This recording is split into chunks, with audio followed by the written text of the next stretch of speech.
eviction. You ready? Yeah. Okay. What's your name? Rhiannon. Okay. How old are you? 22. 22. And how long have you been homeless for? About 3 years. 3 years. How did you become homeless? I was living on a government housing voucher through a SMI, Home Inc. They got me a place in South Phoenix on 15th and Buckeye. The duplex is next to the church near where the Family Dollar used to be. Mm-hmm. And I was second unit, second duplex. And I was letting people in, you know, who were out here on the streets, to help them out, get out of the heat or the cold, or get something to eat, or a bed to sleep in, or somewhere to be safe for a night even. And then they overran my house, and then they threatened to kill me if I made any of them leave. And the guy told me he would disfigure me so badly after, you know, I guess kill me and fucking fuck me up so badly that the mortician, the EMTs, and the police, nobody would be able to identify who I was. Yeah. So I wasn't going to kick anybody else, not him or anybody out, because I didn't want to get killed over it. Uh-huh. So then, and the thing with my voucher is I couldn't have any roommates. And it was a 450 square foot duplex unit. I had about, at least like 20 people there total, at least. And I got evicted. And then 90 days after, I hear, bang on the door, constable, open the fucking door. Uh-huh. And I got a constable eviction. And then everybody had to get out. Okay. Including me. So. Yeah. What happened that you had to get a voucher for? SMI. SMI? But like, what happened to you though? SMI. It's a mental illness thing. It's, you know, I guess government certified clinically insane. Mm-hmm. And I made most people I've talked to who are SMI have a really, it comes from a childhood trauma or like being really abused as a kid. Okay. So I was like very, very abused as a child by both my parents. Okay. And my step-parents. So, you know. And your stepdad? Stepmom. Stepmom. I hate that one. Oh, I can't stand her. Oh, I can't stand her. Because what I'm trying to understand is like, who were you living with at the time before you got there? Were you living with your parents? I was living until I turned 18 and I got dropped off at a Motel 6. Yeah, your parents dropped you off? My dad, the stepmom, Yeah. They did. Where was your mom at the time? Dead. Oh, sorry about that. Not your fault. How old were you when your mom? 15. And you're saying she was abusive to you too? Yeah, but I give her a lot more leeway because she was sick in the head. She had a lot of issues. Like mentally? A lot. Like what? Oh, God, everything. Everything. And it's just like, I tell people the phrase, the abused becomes the abuser. If that were in the dictionary, I feel like the definition picture would be a picture of my mother. Yeah. Because she didn't mean to hurt me more than my sister, but my sister and I, in the ways that she did, it's just that she raised us in the ways that she was raised, and she didn't know any better because no one had ever shown her any better. Yeah. You know. And then so when my sister and I were 12, she lost custody, and then when my sister and I were 15, we get the news that she killed herself. Yeah. About almost a month prior. How did that make you feel at the time? I remember that day. I remember that event like it was yesterday. I remember the exact way my dad said it. Everything. Like I was there yesterday, and I remember that was the only time I've ever had such a strong reaction to any kind of news. I remember my vision went white and my ears started ringing like bad. And I remember the only thing I could see or hear on the peripheral of everything was my sister, and she just had folded in on herself and just started fucking sobbing. Like it broke her to hear that. She knew. I was the last person in my family to know. Yeah. But it was just like solidifying it, you know, for her, because she and my mom are really close, and it ruined her for a long time. She took it really hard because, you know, that was her best friend, and she's gone, you know. What's your sister now? What? Your sister, where's she at right now? Flagstaff, NAU. I think she's a junior now, studying to be a second grade teacher. I'm pretty sure, a grade school teacher. Can you talk to her? When I can. Your mom's mental problems. Did that like? Was it something she went through all her life, or like, what did she tell you? Absolutely. She didn't really talk about it too much because she was too caught up in too far gone. So even she was at the point in being mentally ill and having mental illness where she didn't even think there was anything wrong with her. Anymore. What form of abuse was it? Like what she said to you guys? Emotional, mental, and then sexual. Sexual. Yeah. Wow. That one shocks a lot of people because like, your mom. It's usually the dad who touches you.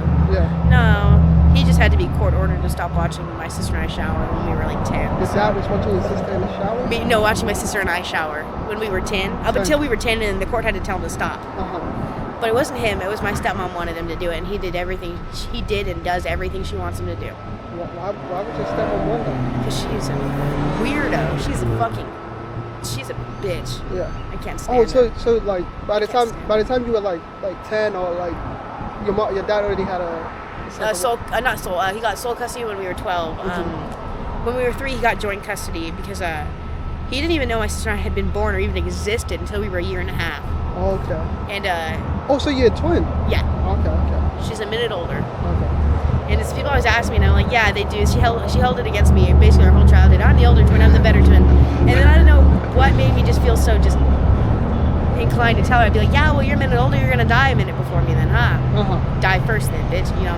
Yeah. I didn't need to do that. That was that wasn't very nice. But it just irritated me all the time because I knew she was better than me. Everyone else thought she was better than me too. And it's like everything I did had to be living up to the expectation that she had set, and I couldn't do anything without following her guidelines that she had set already. That they wanted her to be the example for me, and if I didn't live up to the example, it wasn't good enough. So when your mom was going through her mental, what did your dad like say to you guys? It was weird because it was joint custody. So my mom would tell us things to hate our dad, while our dad's telling us stuff so we hate our mom. So like butting heads and Yeah, but did he ever like try to make you guys understand like your mom's mental illness? Not really. Okay. So.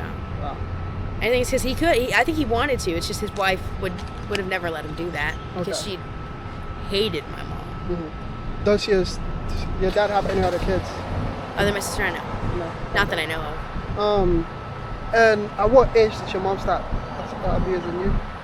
Sexually? 9 years old until she lost custody at 12. Yeah. Like what would like the sexual abuse entail? Ooh, that was weird. It was I didn't even realize it was considered molestation until I was on the phone with her own mother 10 years later when I was 19 talking to her about it. And she's like, Rhiannon, and I'm like, what happened? Oh my God, are you okay? And she's like, no, Rhiannon, why didn't you tell me your mother molested you? And I was like, because she didn't. Yeah, because at the time you didn't think 10 years later, I had no idea. And then my grandma's like, how many other children have you talked to who have said that thing that your mother put you through? And said it like they've been through that. And I was like, well, none, because it's not something we talk about. She's like, no, Rhiannon, no other kids have talked about it with you because it's not something everyone goes through. It's molestation. You were molested. Yeah. Her own mother had to tell me that. Yeah, and it was just wow. Okay, which your grandma? Right? Florida. Oh, no, go ahead. Oh, she's in Florida. Okay, Sorry. okay. With her, what did she tell you about your mom's mental illness? Not much. She doesn't like to talk about it very much. She was the one who found my mom. Oh, your mom was adopted? No, when my mom died, she was the one who found her in the morning. Found her dead. Found her dead. She said the hardest call she'd ever have to make was to 911 saying, her exact words, I think my daughter is dead. And then the EMTs show up, and she was. And I'm almost weird. It's sickening to me in a little sense. I'm almost jealous in a way that she got to be there when because I hadn't seen her for 3 years. And, my grandma had seen her up until she died. She got to say goodbye, even if she wasn't alive. She got to say goodbye, and she got to see her be wheeled out in the black body. But she got to see that and say goodbye, and I never got that. It's a weird, traumatic, kind of sickening thing to think about. But it's just like. I think it's a weird thing of I just wish I could see her again and tell her I'm sorry. Your mom? Yeah, my mom. Yeah. Sorry for what? She lost custody when we were 12 because I was the one who spoke up about what she was doing. And she told my sister and I, she'd been telling us basically our whole lives that if we'd ever told anybody what she was doing, she'd lose custody. And if she lost custody, she was going to kill herself. So you think, in a way you blame yourself? Absolutely, she did too. That's why that's why I'm the only person on either side of the family who hasn't read the note.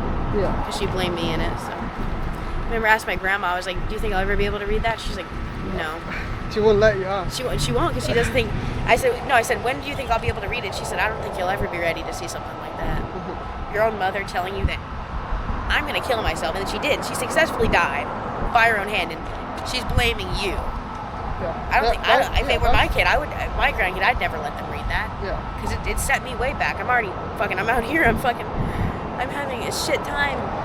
And my life sucks already, and it's like, that would be one more thing to just push me over the edge, Because It's weird because I remind myself a lot. I remind myself a lot of my mom in a weird way.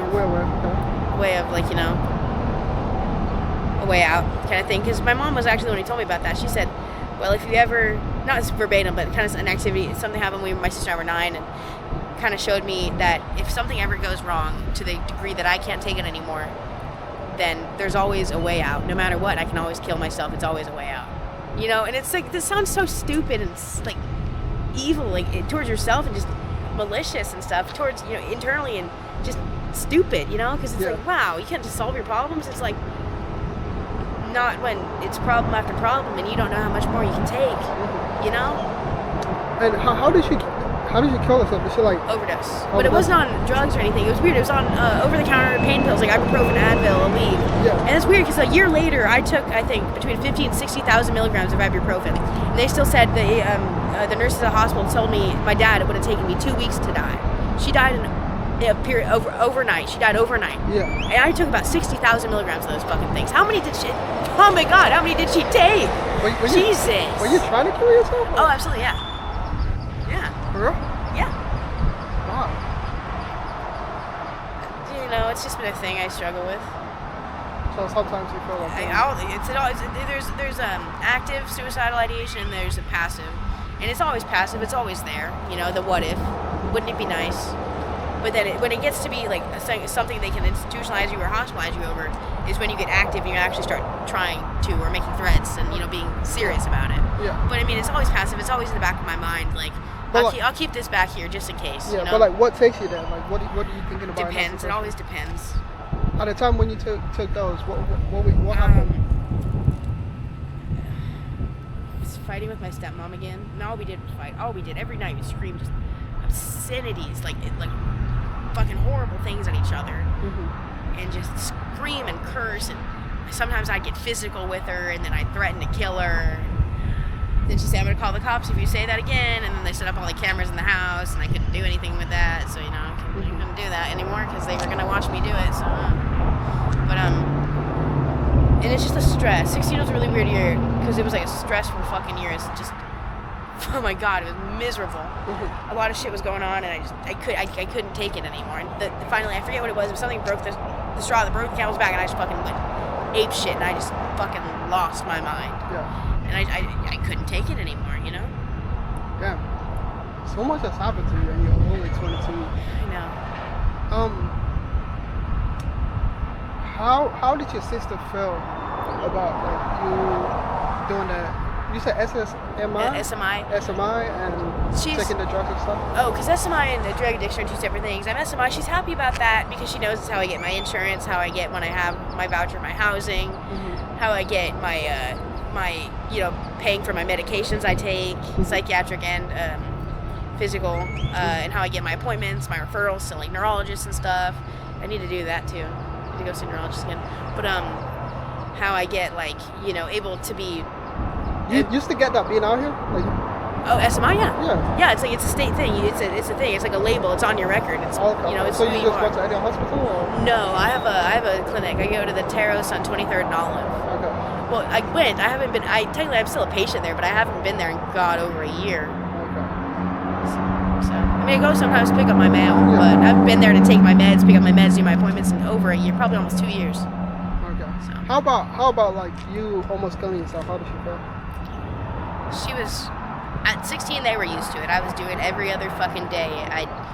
It's threatened to attempt, and it got to the point where she'd like almost kick down my door to my bedroom every other week, screaming about Rhiannon, stop using my razors to fucking cut yourself. You know how expensive these things are? And he'd be like, well, I'm not allowed to have sharps, so what the fuck else am I supposed to do? Hide them better then. We get in like very, very angry arguments because she would get mad that I'd waste all her money. She'd have to spend it on new razors because I'd take her razors apart to get the blades and hack myself up and stuff, and she'd get really mad about it. And I didn't know how expensive they were. Jesus, oh my God, they are. But oh my God, I didn't really think about that because I was like, I'm gonna do this, and these are here. That is what you think about when you think about that situation, how expensive the razors were. Yeah, because she was. I mean, yeah, but like, because you know how she's gonna shave and get clean as to the best of her ability, being a teenage girl, and like, if she had a razor blade, you know, like an actual razor blade, but now she doesn't because oh my God, her sister took it apart to mutilating herself again. Oh my God, no, again, damn, not again. You know, it was like, oh, rats kind of thing. It became 16 was the year I started really getting into hurting myself. I would do it because I had nothing better to do. It was a hobby of mine. Yeah, from 16 to, let me say 18 when you got dropped out. What were you doing? Were you in like high school? Yeah, I dropped out senior year when I was 17, and like 2 months before I turned 18. I would go to school. I'd be allowed to go to school, go to work, go to physical therapy, go to occupational therapy, and then I think for like a month go to speech therapy, and go to psychiatric care, therapy, and psychiatry. And then I go to respite, which is mentally ill kid daycare on the weekends or over the breaks and stuff. Or I go to Boys and Girls Club until I was an adult, and that was kind of embarrassing. I wasn't allowed to have a phone, so I really didn't have any friends. Okay. So I really had nothing to do or no one to go hang out with because I didn't have any friends. So. How did you? Why did you drop out? I did school, and then they said they're gonna make me do homeschooling, and I said fuck that, no. Fuck that. It wasn't even a thing of like being all petty about it. It was that my dad was gonna have me sit with my goddamn school Chromebook at the dining room table. He was gonna breathe down my neck. I wasn't gonna be able to do anything without him being like, "What's that? What's that? What's that?" And I'd be on Zoom with my classmates. They see my dad, fucking. It was gonna be humiliating. It was gonna stress me out. So I said, "Fuck that." Yeah. Did he like? How did? Is that like why when you turned 18 they just dropped you off? No, that was the thing of they couldn't have me around in the house anymore because that would it wouldn't work out to have me within 500 feet of them when, according to the law, when I turned 18, I was no longer, and still to this day, I'm no longer allowed to be within 500 feet of them. No first, second, or third party contact. A restraining order.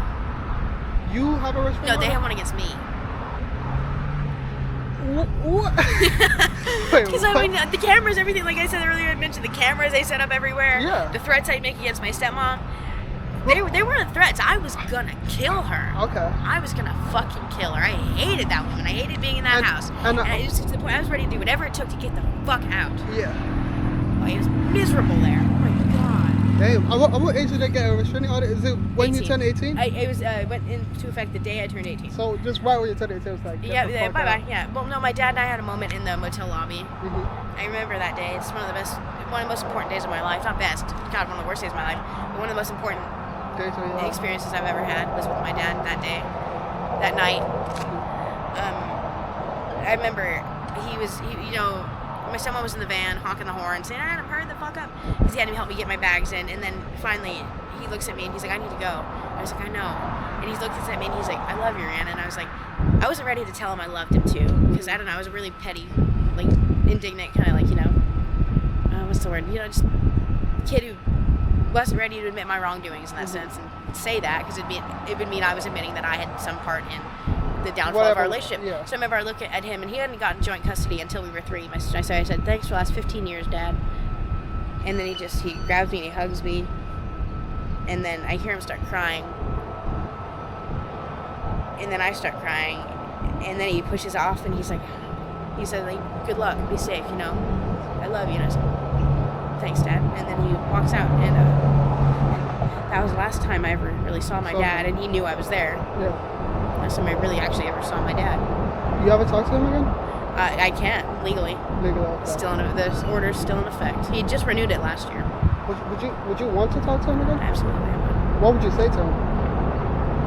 I would tell him I'm sorry. I know, like, you're saying good things about your dad, so it's low-key kind of, what's the word? I'm low-key being a jackass bringing this up, but when you started, you said your dad was abusive to you too. Not in a way that he wanted to be, though. He was following the orders from his wife, because he was scared. He's scared to do anything she doesn't want him to do or go against her, because he's scared she's gonna leave, because he knows that he doesn't have any time to find anybody else, and he knows that since he's stuck with her, so I guess he'd rather be miserable with somebody than miserable and alone. That's just heartbreaking. Because my dad's a good person. He deserved a lot better. He deserves a good person to be with him. Yeah. So you don't really see... Okay.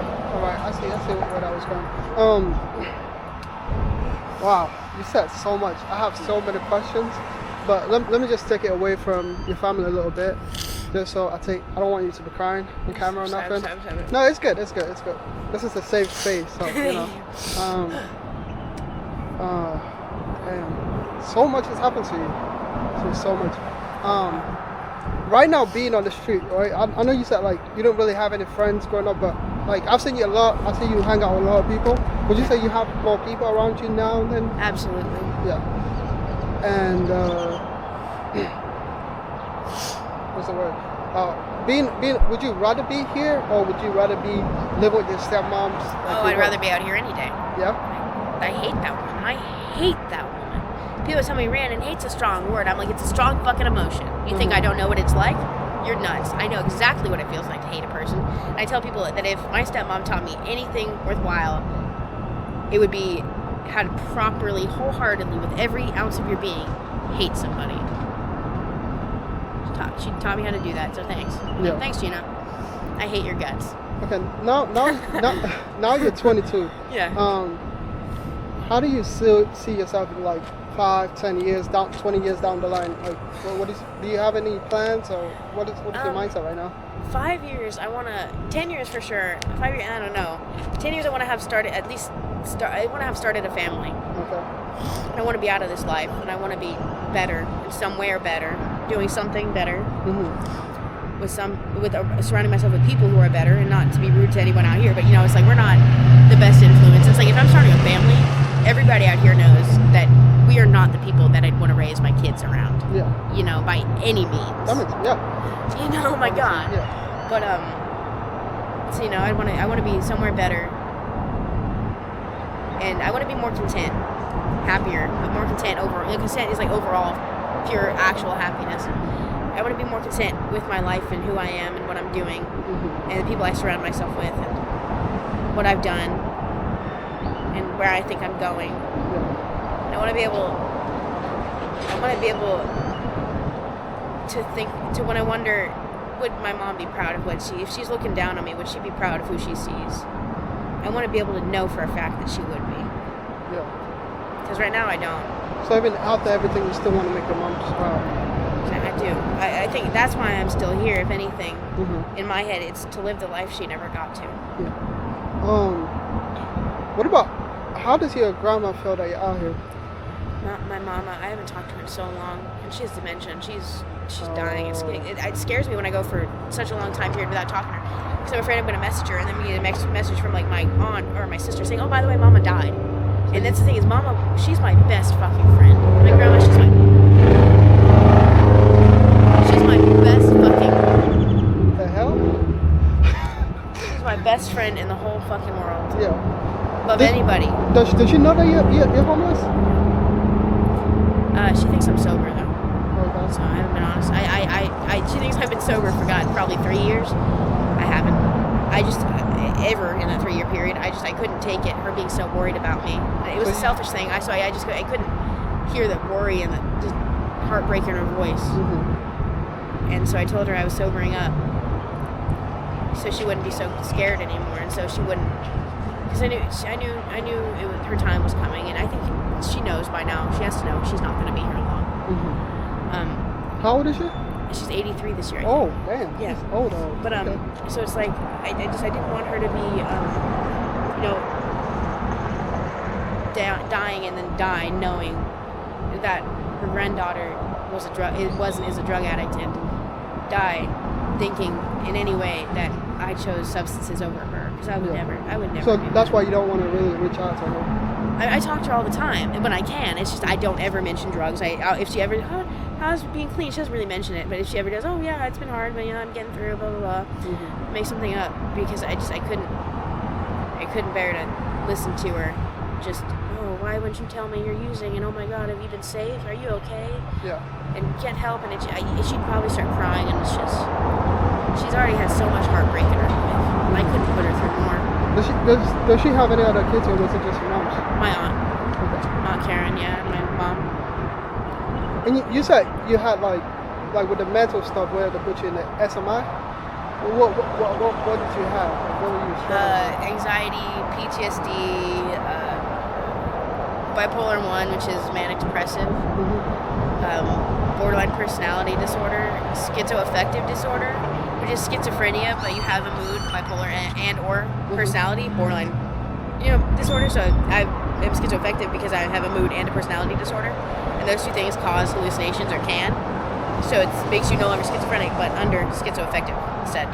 That people suspect I'm on the spectrum, which I can't. I think I am.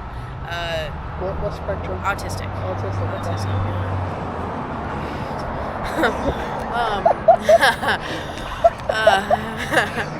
Why would you? Just and autism. It's like almost saying yay. Yay! I don't know. It's a odd thing. It's an odd thing. But and then I suspect obsessive compulsive a little bit because it's not normal to wake up and scrub yourself in your whole entire room with an entire tube of Clorox bleach wet wipes and then use hand sanitizer on every scratch of your body and then use like sanitizing spray, and it's not normal to do everything you can to sanitize everything in your room, including yourself. Like I would scrub my whole body with Clorox bleach wipes. How old were you at the time? I was like 16, 17, 18, yeah. And that's not normal because I would wake up just feeling just disgustingly filthy for some reason. I just couldn't take it. I just start cleaning my walls, my walls down. I'd put hand sanitizer on my fucking bathe in it basically, and I don't even know. I just felt dirty and I couldn't stand it. I couldn't sleep because I just felt so dirty, and I couldn't take it. And this was random. It happened randomly, and a few times happened when I used the entire fucking tube of Clorox bleach wipes. My parents were like, "We just got that.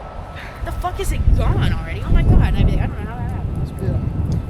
I don't know who did that. That's nuts. Who would do such a thing? What drugs are you addicted to? I used to be a tweaker, like a fucking huge meth head, but now it's just a recreational thing. Everybody out here smokes it, so I smoke it. Yeah. I'm not addicted to it. I don't really like doing it anymore. I just do it because everyone else does it, and I've done it, so it's like a thing. I'm used to it. It's something I know how to do, so I'll do it. Yeah. And I guess it's the narcotics. I don't like doing them, but I don't like getting sick more.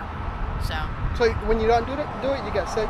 Oh yeah. And I'm epileptic, so I have gotten sick so bad I started seizing before. Yeah. Isn't that because like the reason you will get sick is because like you're addicted, and if you don't do it, it's just withdrawing and stuff? Yeah, it's because your body becomes dependent on the substance, yeah. the narcotic. So even though you don't like it, now your body is dependent. Now I have to do it unless I want to go through detox. And either they put you on Suboxone, which you have to taper off, and you can't start until 3 days after you've started withdrawal. It's fucking miserable. They wait the 3-day fucking thing. Or they can start you on methadone, which is just as addicting, if not more addicting. And the withdrawals, I've seen people going through methadone withdrawals, and it is just hell. Yeah, so you don't even want to... I wouldn't even consider methadone. Never will. Never have, never will. Yeah. No. How did you get introduced to drugs? My ex-boyfriend gave me pills and said they were just like candy, and then I find out later on that he was buying his roommate's prescription Percocets. His housemate's prescription Percocet 30s. Yeah. How old are you? 18. I just turned 18. Okay. And that was when your parents, your dad. I was at a halfway house at that point. Yeah. Yeah. Were you working at the time? At that time, no. Did you after like when you said 18? Did you ever get work or? Yeah, I worked at the Denny's on 35th and Bethany, and then the Circle K on 35th and Bethany, and then they didn't work out. So now I'm trying to apply for disability benefits. Yeah. Nice. Wow. I felt like we covered everything, so that should be good. Yeah.